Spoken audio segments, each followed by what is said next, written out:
Hello, everybody. It's Ressie. I just am kind of in the mood to share today. We'll call it that. Um, I have a little piece of a song, my newest song that I'm working on. Working on, keyword. It's not there. Um, and I thought I would talk about inspiration today because a lot of my songs lately have kind of the same inspiration, and I think it's just like where I am in life. I don't know. Um, I think that's a safe thing to say. I have been in. Let me back it up because there's a lot there. How far are we talking about, Anne? Not that far. Okay, so basically, um, my whole life, I have been, at least as far as I can remember, I have been a musical child. That doesn't mean I'm a genius. I'm not a prodigy. I'm not out here doing all the most amazing things.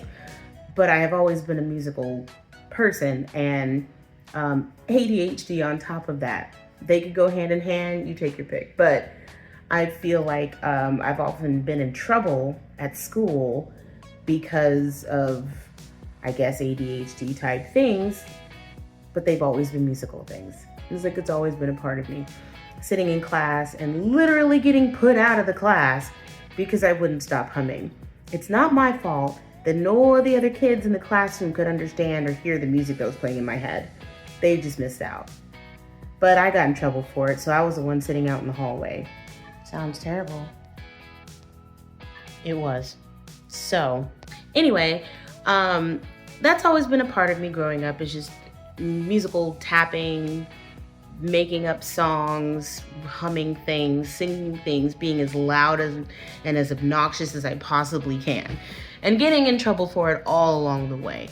And so it wasn't until I think maybe end of middle school where I put all that together and I was like, oh, I made a song. I was like, I can make a song. And granted, it wasn't like the best song ever. I mean, it was probably cool. It was cute for the time, for what an 11 or 12-year-old could do. I don't even remember what the first song was. I do remember that I had a group. My first girl group was literally me, myself, and I, because I had discovered how to duplicate my voice and make harmonies with my voice using 2 tape recorders because it was the 90s and I didn't have cool equipment. So putting 2 tape recorders together, one being like a CD player and the other one being like more of a recorder, so that I can kind of just bounce tapes back and forth. And basically it was fuzzy as all get out, but 3 voices. It's a lot of Ressie. So 3 voices on there that I could harmonize with, and I called it Triple Vision. That was the first group that I was ever a part of. And we had songs and it was fun.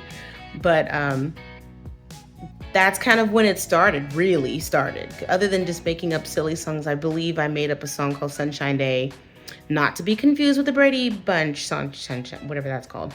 But a different Sunshine Day that I played with a ukulele. That's for another day. But that was probably my first debut song, if you want to call it that. I sang that song to like my 4th grade class and they loved it. They had me sing it like an encore. They wanted to hear it again. But ever since then, writing songs has been a expressive tool for me, like it is for so many other people. And so it was for me that I could just sit in my room if I was bothered by something, if I felt insecure, if I felt whatever, just write a song to it. And then my dad bought me a keyboard. I think it was an old one. It was like a used one, or it was his old one. I'm not really sure. But he gave me my first big keyboard because I had a little one that was like maybe 25 keys. I don't know. It was a little one. And he gave me my first big keyboard, and it was pretty much on from that point. Anyway, all of this is leading somewhere, I promise. Sorry. Right. So where it's going is this has always been a part of my life. There's probably time to explain this story more in detail. No, there's not. Just get to it, please. People are getting bored. Okay, I'll just jump right into it. This has always been a part of me. And so fast forward to me graduating from college, getting married, starting a career. Um, Having kids, I think that's probably been the biggest thing. I have struggled to get back to this place of where I felt like me, where I felt like I could write songs and just create, whether it was good or not, because it's for you anyway, but whether I felt like I was good enough, but just to create, constantly create as much as I used to, like when I was in high school. I'd write songs like Nobody's Business. I mean, some of them were really good. Some of them nobody will ever hear, and I have forgotten them, so it's just as well. But that's not the point. The point is that it was my outlet. It was my way of getting some of these really dark, heavy things inside of me out in a creative way.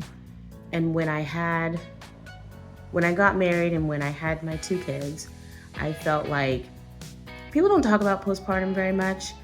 I don't feel like I experienced significant postpartum depression. I definitely had anxiety, like postpartum anxiety. That was a little bit more than just your typical, I'm worried I'm gonna drop the baby kind of thing. It was I'm not gonna get into it, but one of the main things that I remember coming out of that period was this fight to get back to who I was. And that's something I think a lot of women struggle with, but they don't really talk about it because it seems normal. It's just part of the, you have a beautiful baby out of it. So like, shut up and like do mom things. But as much as I enjoyed having my son and my daughter, and as much as I enjoyed watching them grow and be their mom, I felt like I was going insane because I felt like there was just no time to pursue the thing that I had dreamed about doing my whole life. I wanted to be a singer seriously since junior high or high school, and thought that by this point in my life I would be doing something like that. And I just felt like a continual disappointment to myself that if I could talk to 15-year-old me and they could see me, like I'm just this huge embarrassment, this huge disappointment. Like, you didn't do any of the things that we thought we were gonna do. You didn't do them. You didn't do them. What are we doing? Is this life? Is this what we do now? And I feel like, I don't think I would have talked like that, but basically that was kind of the feeling that I felt every single day. It was like, this is my life. It's great. I'm appreciative of it. I'm grateful. But is this really my life? That I barely have time to do music, and when I do have time, I'm like exhausted. All I really want to do is just lay on the couch and like binge watch something. And that's my alone time. Like, that's just the time where I'm not meeting the demands of 2 little people. I'm on the couch or I'm hiding in the bathroom, scrolling on social media, just like enjoying myself, like just having a ball. Like, this is the life. And I was like, no, Ann, this is not the life. You're not doing anything that you're supposed to be doing. So I have been in this season past this year, I think 2025, as bad as it has been. One of the good things that I think that is coming out of this year is this fire to really get after something. Like, I may not ever be the next whatever. That's okay. That's okay. I think I've accepted that at this stage in my life. It's like, I'm not going to be the next pop singer because I think I'm a little too old. But that's okay. But if I live the rest of my life not doing anything that brings me joy, like singing, writing, performing, getting into the studio and recording my album like I said I've been wanting to do forever, if I don't do that, then I know I'll have a life of regrets. And that's what I didn't want. Anyway, fast forward to Find Yourself Again, which is the song that we're talking about. This is kind of that song that explores that feeling of remembering where you are in a sea of where you forgot yourself. Not to give too much away, because I really do feel like people can interpret their own truth in a song, and you don't have to mess it up by doing all that. But basically where this came from was this idea of, I haven't gone anywhere. I didn't go anywhere. I'm still right there. The person that I wanted to be, the person that I used to be, the little girl and the dream person is all still inside. And it's just a matter of tapping into that inside and finding her. And then embracing her. All of her. Because all of her encompassed a lot of the other little tiny nuanced things in life that you didn't think was really a part of this, but was. Just like I mentioned a long time ago, the humming and getting in trouble for making music in the back of the class when everybody's trying to do a test or whatever. Just those times that were embarrassing to me. Getting in trouble for making noise, for singing, for humming, for tapping, for just doing me, eventually became part of this, all of this, So embracing all of it, the little girl that got in trouble, the girl that expressed herself in music, and the girl that dreamed of being like a star, and then even the girl that now that's like trying so desperately, clawing back to get back to that source. All the same. We're all the same. And so anyway, we're all here, and one day I was just sitting here at the keyboard and wanting to write a song, but one day I'll have to talk about when you're feeling stuck on a song. But anyway, wanting to write a song, but really not knowing where to go. And this song, I think, took about 2 days to really get anything down. I think it didn't take very much to get some chords down. That came pretty quickly. And then I realized it sounded like something else, but that's okay. But then the melody came after the chords, but I didn't have any words. And then one day I was sitting here at nighttime at the keyboard, and I wasn't even really working on this song. I don't even think it was this song that I was working on. It was another one. And the story just kind of flooded into my head, like that little girl that you thought you lost, she didn't go anywhere. She's still there dancing in the dark, waiting for you to find her again. Kind of so you can pick up where you left off and go. And it didn't take long. It just flowed out. The lyrics flowed out. And so if you listen to this song and you hear, I remember when you used to hum and could not be still. It's funny really thinking about you tapping to an imaginary beat. That's me. So anyway, this is a rambling video. It sure was. But it's over now.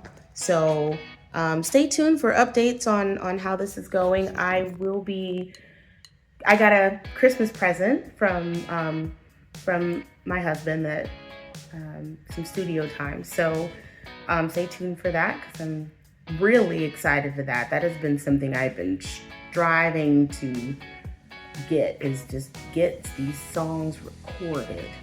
So I'm gonna still work on this one, still keep working on it. New songs will appear, blah blah. But anyway, you heard it here first. So happy 2026 when it gets here, because it's still 2025. I think it's only 4 o'clock in the afternoon. But I hope you have a good one and a safe one, and I'll see you in the next year. Just find yourself again.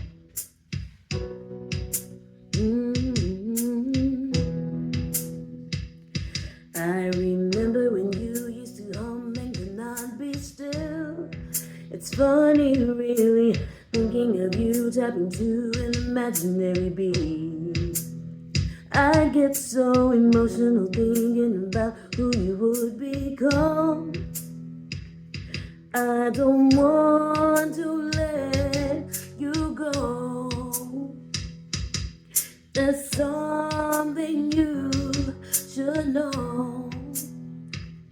If you're feeling low look inside your heart. You were there the whole time, dancing in the dark. Look beyond our scars. No, you're not too far. You were there the whole time, waiting on your mark, just to find yourself again. Oh.